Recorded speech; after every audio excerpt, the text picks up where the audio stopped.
Käyttöliittymän etusivulla voit valita teeman, musta tai harmaa, käyttöliittymätyypin. Tässä käydään tämä yksinkertaisempi versio läpi. Etusivulla näkyy koneen tyyppi, ohjelmistoversio ja koneen sarjanumero. Täällä näin lisävarusteinen jousituksen kytkentä, eli tieajossa voidaan käyttää jousitusta kuljetuspyörästölle. Kuljetuslukko estää tahattomat koneen liikkeet kuljetuksen aikana. Työvalikko ja asetusvalikko. Asetusvalikosta voidaan laittaa hälytyksiä käyttöön tai pois päältä. Sieltä tuli säiliöhälytys. Meillä ei tällä hetkellä säiliössä ole tavaraa. Kuintataan se tuolta. Jätetään hälytykset tässä nyt pois käytöstä. Sitten löytyy lisää asetuksia koneeseen. X12V voidaan kytkeä ulkoinen virtapistoke päälle tai pois. Ja Next UT-näppäimellä voidaan siirtää käyttöliittymä seuraamaan terminaaliin, mikäli käytössä on useampi näyttö.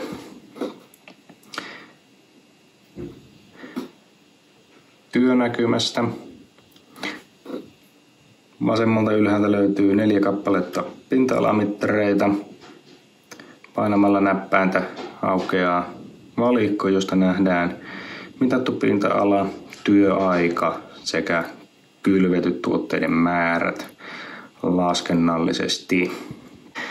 Pinta-alamittarit voidaan ACT-näppäimellä ottaa käyttöön ja Reset-näppäimellä nollata. Ajourat. Ajourien asetukset. Ensimmäisellä numerolla valitaan ajouravaihe ja toisella ajourien tiheys, eli käytännössä käytössä olevan kasvinsuojeluruiskun leveys.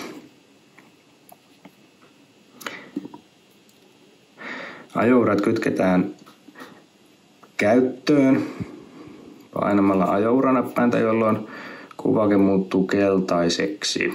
Mikäli ajouria ei haluta lainkaan tehdä, painetaan kuvake harmaaksi ja varmistetaan, että tässä ei näy punaisia merkkejä.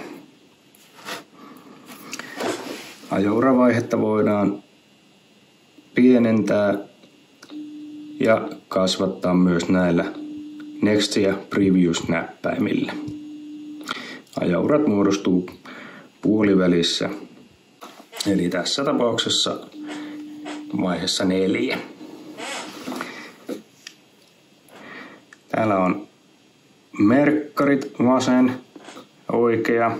Se, mikä on valittuna, menee maahan aina koneen laskiessa. Mikäli molemmat on valittuna, niin molemmat menee maahan joka kerta. Autotoiminnolla voidaan ottaa käyttöön vuorottelu, eli merkkarit vuorottelee puolelta toiselle, kun konetta nostetaan ja lasketaan. Tässä näytön keskellä näkyy koneen korkeutta kuvaava palkki ja konetta kun nostetaan, niin merkkari vaihtaa puolta.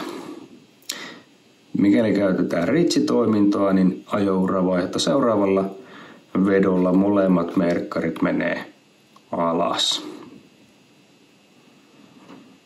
Kun kone lasketaan alas, se tosiaan pysähtyy tuonne asetettuun painatusarvoon, jolloin tämä kuvake tässä muuttuu vihreäksi.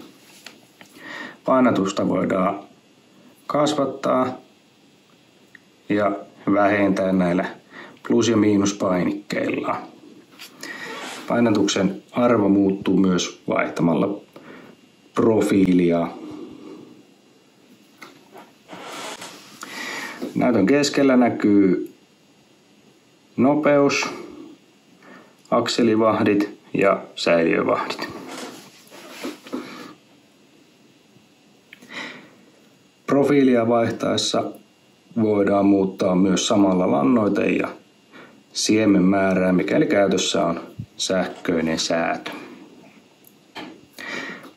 Puolinostopainikkeella voidaan jättää jälki-S ylös koneen ollessa ylhäällä, ja kun konetta lasketaan, jälki-S pysyy ylhäällä ja nostaessa kone pysähtyy puolinostoon. Puolinostolla voidaan ääs jättää myös ala-asentoon, eli kun kone on alhaalla, jälki-S on alhaalla, kytketään puolinosto päälle, jolloin konetta nostaessa kone nousee asetettuun puolinoston korkeuteen, mutta jälki-S jää maahan.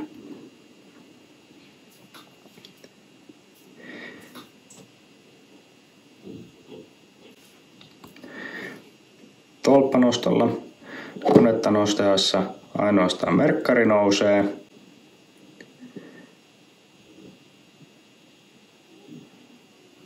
Ja tolppanosto on automaattisesti 20 sekuntia päälle, jonka jälkeen se menee itse pois. Sen voi myös itse kuitata pois käytöstä. Sydäkuvakkeelta näkyy antureiden antamia pulssitietoja ja täältä voidaan kuitata myös hälytyksiä sitten tarvittaessa.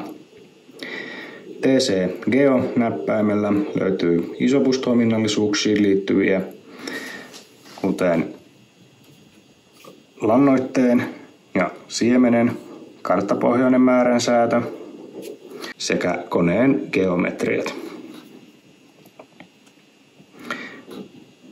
Isobus-tehtäväohjaaja otetaan tuolta Isobus TC-painikkeella käyttöön. Kiertokoevalikossa voit tallentaa useita eri kiertokokeita useille eri tuotteille.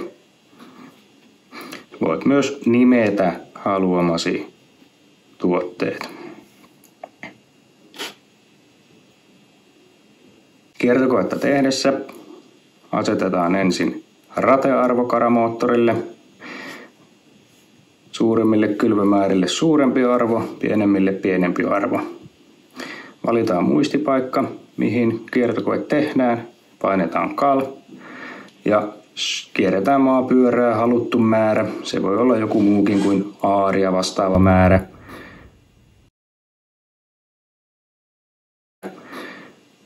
Syötetään punnitustulos.